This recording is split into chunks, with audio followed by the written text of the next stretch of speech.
The Bottle Rocket podcast is brought to you by Game Eclipse TV.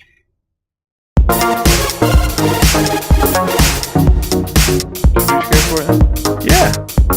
Rock out. Hi guys, welcome to another episode of the Bottle Rocket podcast with me, Chris. With me, Jake. Either ones. So we're talking about indie games this week. Mainly brought on due to the fact that at E3 we saw a big push from a lot of indie developers, namely from the Idea Xbox program that's running and the Devolver Media project that PlayStation are running as well. There seems to be a massive push on indie titles coming out at the moment, and I just think that's the best news. Sliced bread. The best news around. I agree. I think it's absolutely great that the sort of kind of major players, as it were, are kind of getting behind the indie scene. I do kind of approach this as I approach everything with a fair dose of cynicism. And I think they're sort of getting behind it because they realize just kind of how popular it is, and they want to kind of be seen. It's massive at the moment. I mean, yeah. The depth and wealth of games. I mean, like Minecraft. Mm-hmm. Just off the top of the bat, that's an indie game. Gosh, massive isn't the word. And it's one made by a guy. It's made by that guy. Yes, and it's absolutely massive. Yeah. You know, I mean, I'm sure Minecraft videos take up like 60% of the entire YouTube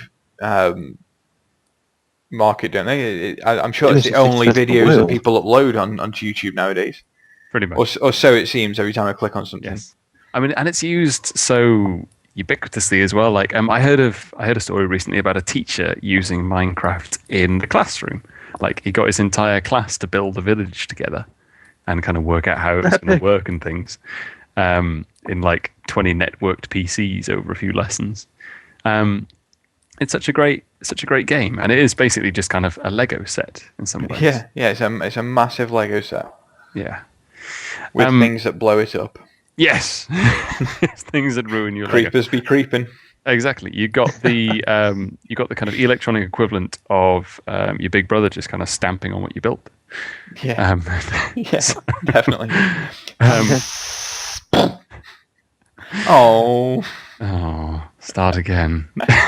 Just for the purpose of Bottle Rocket fans. Mm-hmm. Have you heard that? Yeah. I love Lucky Cooper.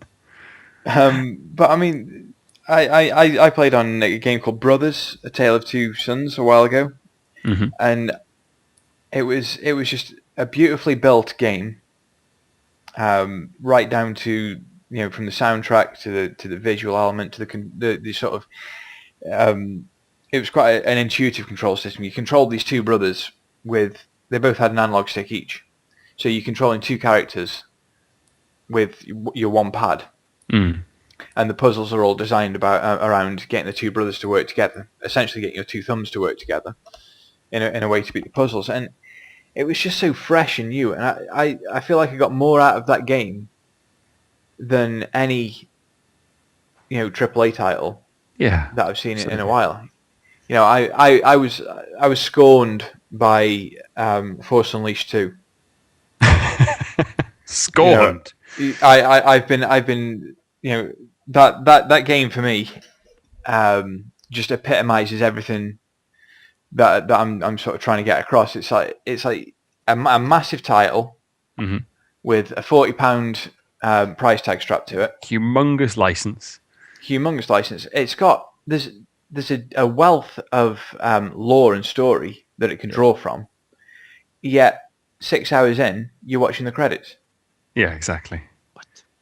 I think it's, I don't know, the indie scene, or the kind of the way that it's exploded in the last few years particularly, does kind of seem to be like the direct opposite of what's happening in the AAA scene, in that games are getting much more expensive to make. You're requiring much bigger teams. What they make generally, because they're investing so much money into it, because they're employing so many people, they can't or companies feel that they can't take as many risks as they used to. Yeah, definitely. So a lot of AAA games are becoming very generic and very short. because Very short, but the lifespan is hard mode. Yeah, It's like you beat the game and you'll unlock the next Do it difficulty again. up. So Exactly. go and play it Again. again, but the enemies have got 10% more health. I mean that's awful, isn't it? I mean that's just expanding out content. It's so lazy. Yeah, it totally is. Blizzard. But I think back to kind of playing like the first Mass Effect when that came out, and there was just so much original content kind of packed into that. Yeah, definitely. And then you compare that with, say, Dragon Age 2, which came out kind of more recently, which BioWare sort of rushed out in a year to 18 months. And although it was it was a good game with sort of a solidly told story and things like that, they reused so many assets in the same game. It was sort of embarrassing that you'd raid a pirate cave in the first act, which then became a smuggler's cove in the second act with exactly the same map and some textures swapped.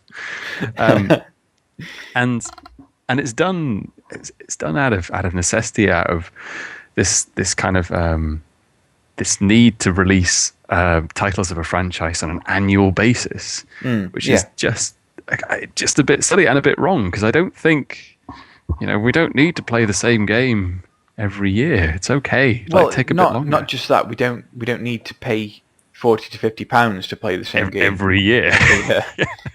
Yeah. If you're essentially going to make the same game, just send us an update with a few more levels on.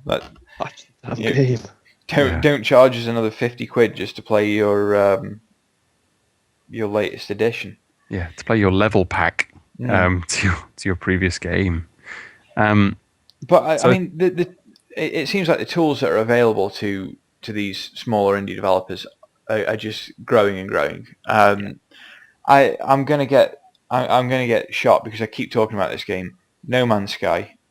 Yes. I keep going on about it. I love it. I love the concept. I love the idea. But it's been put together by 4 guys from Guildford. Mm-hmm. The guys at Hello Games, and it's just beyond the scope of that game. The what they aim to do with it is just bigger than anything that I've seen in the AAA market. Mm. They've got this procedurally generated universe. Yeah. In one AAA game that's gone the boundary to try and push the lore of the games. Name one. Oh. Yeah, exactly. I can't really. Yeah, exactly. Yeah, because like Jake says, you can't. They've got risks, and with so many people on the staff, you can't take them risks. Or I don't know if they can't. I think it's kind of that companies feel like they can't, and they seem to put a lot of store on what sells, and that they think like if we're investing this much money, then it's got to be something that sells. So. Whereas in the past, like a publishing studio would have kind of lots of different IPs on the go at some time, which means that some of them could fail. Now everybody's working on the one big IP, then it can't fail. So generally everything becomes a brown shooter eventually. A brown shooter. A brown shooter of a first or third person variety, because the one thing that always does well consistently is Call of Duty. So everything has to kind of be a bit Call of Duty-ish. Otherwise it's doomed to fail. We should have done. Yeah, and I think it's scary in terms of what. Well, maybe it isn't scary. Maybe that's the wrong word. But I think it kind of. The situation that's developing at the moment is kind of similar to when the video game market crashed in the 80s around the time. Yeah, that huge crash. Yeah, people just stopped buying games because people just didn't want to buy the same game over and over again, and everyone just kind of eventually voted with their wallets and did something else. Yeah, I mean, it's funny. It's funny how these trends that it all comes full circle.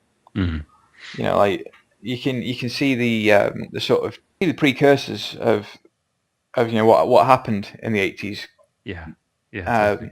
Like it's kind of overinflated budgets of people kind of stretching too far for no good reason. Like a good example is the Tomb Raider game, the reboot that came out, which was don't get me started on that. Yeah, it was considered by Square Enix to be like a failure, essentially. It was considered by me to be a failure as well. Yes, I'm being harsh. But I'm a diehard Tomb Raider fan. Yeah. It was a great game. It just wasn't a good Tomb Raider. But the less said about that, the better. Yeah, exactly. Because you, somebody who's played most Tomb Raiders, it wasn't a Tomb Raider game because they tried to appeal to as wide an audience as possible. Yeah. By making it as generic, as easy an action game as they possibly could, by making it similar to Uncharted, which sold. Yeah, I was just about to say it was basically Uncharted 4. Yes, exactly. And they had a ridiculous budget, which they didn't really need. Because they spent it all on sort of mocap animation and stuff that you kind of didn't really need in a Tomb Raider game. No, of course not. You just need some blocky graphics and a really, really awkward control system that leaves you pointy boobs. Yeah, and hilarious falls off cliffs that you didn't mean to happen. Definitely. That's all you need in a Tomb Raider game. Follows you. Yes, exactly. But it was considered by Square Enix to be a failure because it didn't meet its sales targets. It sold more than any other Tomb Raider game that's ever been released. So what idiot in Square Enix is setting a sales target that is like 3-4 times the best sales that a Tomb Raider game has ever had? Yeah. Like how does that make any sense? I think it's only just become profitable. I think I read something like about a month ago that said Tomb Raider has finally become profitable like 3 years after its release. See, that just means you're putting too much money into it. Exactly, and that kind of shit is what's going to break the AAA market eventually. Well, definitely. I mean, then you look at a game like FTL, yes. Which keep your eyes peeled because you're going to be seeing a Let's Play of that pretty soon. Yeah. But that's. It's a spaceship simulation. Yeah. It was kickstarted. FTL. It was kickstarted, but it's got immense playability and lifespan. And I bet it cost less than 0.1% of what Tomb Raider cost. More than likely. Yeah, it's like we don't have voice actors. We have text scroll. And but that's all we need. Yeah, lovely pixel art, and just everything's got kind of tons of personality. When one of your crew members dies, you feel sad. You do feel sad. That you've lost 30 pixels on the screen. No! I feel much more sad than when I've driven Lara Croft in an exquisitely made animation into some spikes for the 30th time. Yes, because you just can't do that jump. Yes, exactly. Then when I've lost my randomly name-generated alien to an unlucky hull breach, or because I forgot to turn the oxygen back on. Another thing that these AAA titles all come with now is breadcrumb mode. Is this an annoyance? It's a massive annoyance for me because it's like if you spend around 15 seconds in an area on Tomb Raider, your Lara Croft will go, oh, perhaps if I climb that wall over there.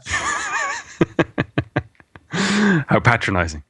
Yeah, or perhaps I should use that key in that lock. The best bit about Tomb Raider is being stuck in the same couple of rooms for hours. I've spent days. I spent days lost in pyramids. Yes, exactly. Like the worst Tomb Raider ever. It's just Lara Croft has starved to death. 7 times over. It is true, and I think it's again part of this whole kind of homogenization thing. Like they're just kind of worried that people will turn it off and not play it because if it's too hard, and that's sad in some ways. And I'd like you say, and using hard mode or kind of non-breadcrumb mode or whatever as an unlockable reward for completing your 6-hour-long game. Yeah, it's it's no good. No fun, no fun. It isn't fun. I get it. I get that kind of games have to appeal to a really wide audience. But but I think you kind of do that by diluting the experience sometimes. Whereas the kind of advantage of indie titles is because there are so many of them, because they don't cost so much to do. If you like it, you'll play it. If you don't like it, you won't, and that's okay. It doesn't matter because it costs you 50p. Exactly. It costs you 50p, and their sales projections are, we want to sell 1,000 of these, not 20 million. Million. Yeah. So, win-win all around, isn't it? yeah. Have you heard of a game called the Banner Saga? Now, funny you should mention that, because I've just been playing on the Banner Saga factions. Right. Yes. Is that a free-to-play? That's the free-to-play one, because I'm too cheap to buy the actual game. How is the Banner Saga factions? How are you finding it? It's good. It's fun. It's very different to anything else I've played on recently. Yeah, it's that kind of tactical third-person combat RPG. Yeah, I love the animation. Yeah, I think it's gorgeous. It's like a Disney cartoon with Vikings in it. Yeah, it's brilliant. And again, made by like 3 people on a shoestring, with the intention of selling like very little.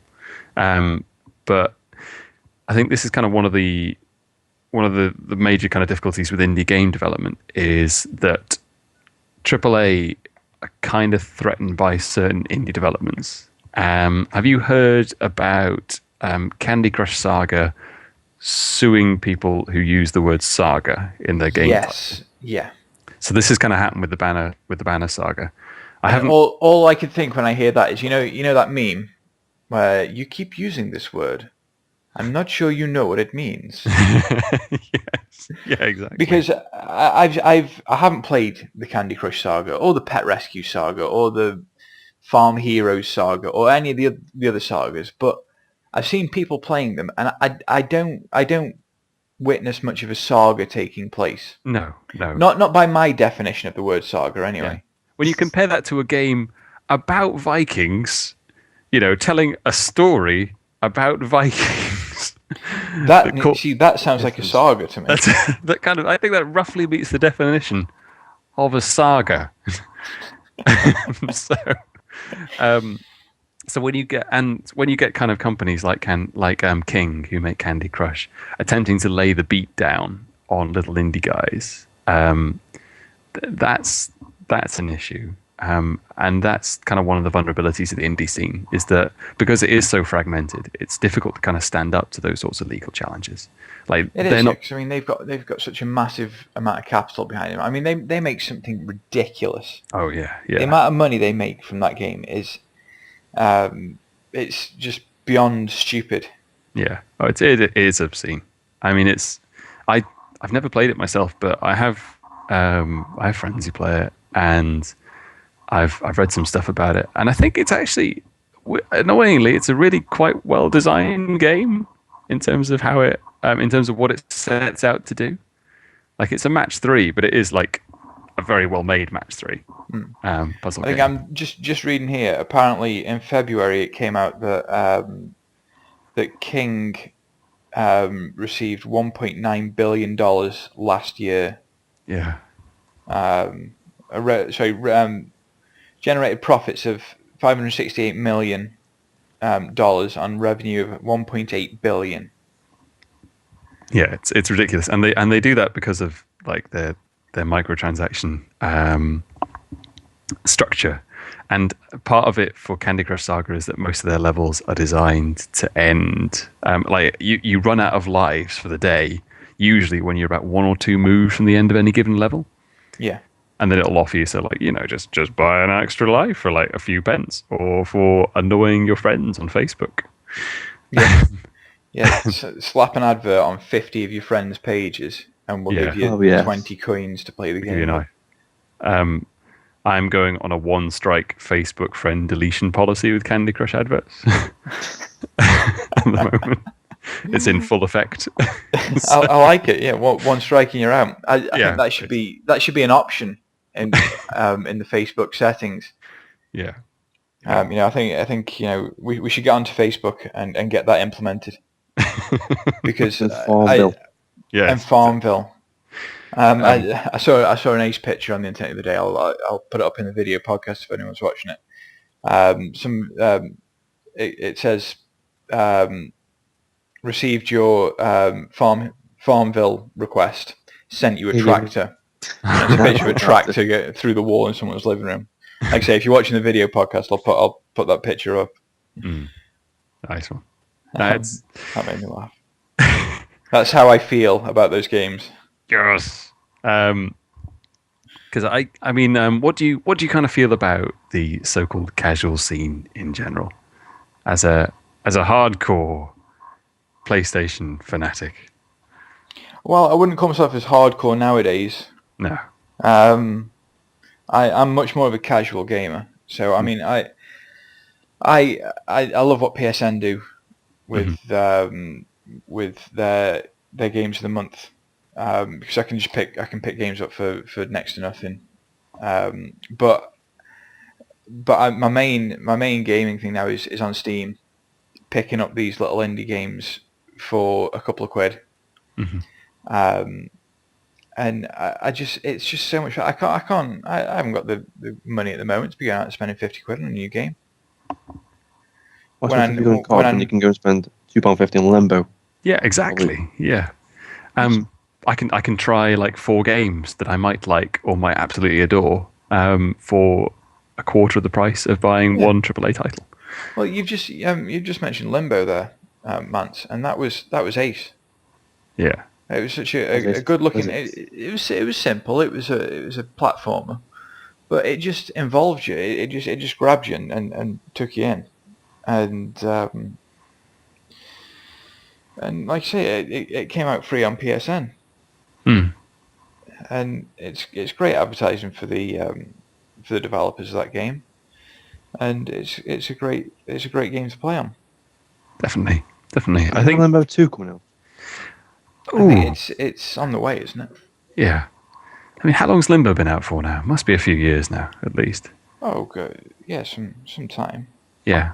Again, another thing. Indie developers don't have the resources, the time, or the need to kind of put out a Limbo every year. You know, there's been... I think Limbo kind of formed like a bit of an archetype for indie platformers, in that they're now... August 2011 it came out. Nice. So that's what about 3 years ago now. Pretty much 3 years. Like a lot of indie platformers are kind of Limbo copycats in some ways, including to a greater or lesser extent Brothers in terms of its kind of theming. It's like 2 small boys lost in a big dark scary world. I mean, it's a pretty universal sort of theme, but there's a new one there was a short video of it on E3, and I'm just trying to think of the name off the top of my head now. And I think it was Ori and the Blind Forest. Ooh, I think I have heard of that. That looks really pretty. It follows the same sort of formula that Limbo came up with, and quite interested to see some more on that actually. Yeah, definitely. I mean, I don't mind some repetition in the indie titles because, like you say, there are so many of them, and they're trying out lots of different kind of gameplay styles that AAA wouldn't touch because they don't know if it'd appeal to a mass audience. They don't know if it'll work. They don't know if it's worth the investment. Like the whole kind of like dual analog stick control method in Brothers. Like things like Magicka. Have you played that? Magicka. Yeah, I mean did you see that at E3? There's a Magicka 2. Yeah, that's come out. I think the trailer for that looked really, really funny. It had the guy at home. Yeah. The mage. It's wonderful. Looking through adverts and kind of go, no wizards. Yeah, that was a really smart advert. Have you played Magicka 1? I haven't, no. They've just released Magicka Mage Wars, which is free, which I might have to kind of try and get a review up on. But Magicka 1 was so inventive. You played a little wizard, and you had 8 spells that you could cast of a sort of elemental nature. So there was like a kind of fire one, a lightning one, and then there was sort of a kind of a beam one and things like that. And they were mapped to 8 buttons on the keyboard. I think it was like F, D, S, A, R, E, W, Q. So like those 8 keys. And then you control where your wizard went with the mouse. And the idea was that you press the corresponding keyboard button to cast a spell, or you press keyboard buttons together to kind of combine spells. Oh, right, yeah. So like you could either cast like a fireball by pressing fire, or a kind of just a general light beam by pressing the beam one, or you could cast like a beam of fire by holding down fire and beam together. I've watched a bit of Jake's play this, to be fair. It rings a bell now. Yeah. He's playing a bit of this. It's madness because you're sort of in the middle of pretty frenetic battles trying to remember the combination for sort of the ice lightning shield to kind of prevent yourself getting stomped, or then kind of twisting your fingers around to press the fire beam and try not to blow up your mate. The way those keys, you're gonna get some sort of cramp there. Yeah, exactly. But it's all kind of part of it. And again, this is just these are ideas made by some, I think it's a Scandinavian developer, and just would not float in the AAA market. Like you just would not be able to get past it. But it's madness, and and you enjoy it because it's an original idea, because it's bright and colourful, and it cost you like £5. So. Yeah, definitely. But I think the other thing that is important in indie games is the implications that their ideas can have on bigger games. So say, just as a complete example, say you're playing Flower on PS3, which is all about using the 6-axis control, and a bigger game developer comes along and sees that technology working and takes it and uses it in their flight sim. Yeah. Sort of indie game as tech demo in some ways. Yeah, pretty much. So perhaps with No Man's Sky coming out, Hello Games, their code for this procedurally generated universe could be implemented in a different game, a much bigger game, and it's almost like indie games could be a really good sort of proving ground for new tech. It's weird that it's that way round in some ways, you know. Like I think that it's the small companies that are taking all the risk. Well, that's the case with everything. Yeah, that's modern. That's modern life, isn't it? Yeah, I mean we've talked about, we've kind of mentioned like reasons why big companies don't seem to take risks anymore. But it is a shame that they haven't kind of stuck to the sort of stable model, as it were, of like having lots and lots of games that could potentially fail, just to kind of try out new ideas and to push the medium forward. But the problem you've got is, if you bring out a new Call of Duty tomorrow, millions of people are going to go out and buy it.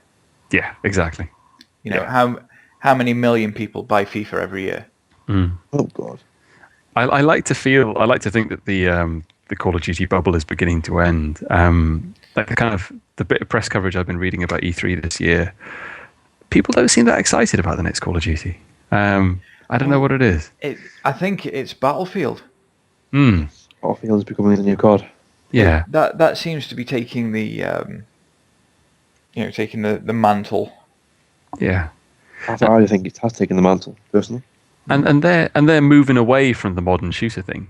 Like they're trying sort of cops and robbers, aren't they? Yeah.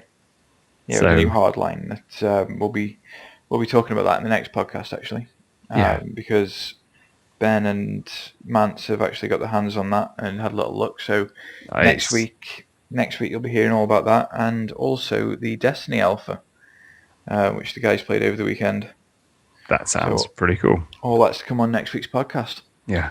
As curmudgeonly as I get about the AAA scene, there are still things in it that I find really impressive, but I just don't think sometimes it's worth the cash. Of course, yeah. And the you heard of a company called Stardock? Yes.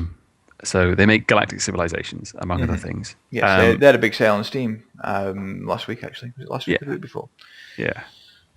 And their games are great. Brad Wardell, the owner of Stardock, he had an interview recently where he said that there needs to be more kind of AA games.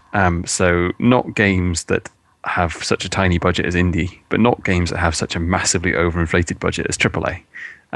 So Stardock work in a similar way to sort of older game studios, in that they have a number of projects ongoing at a time.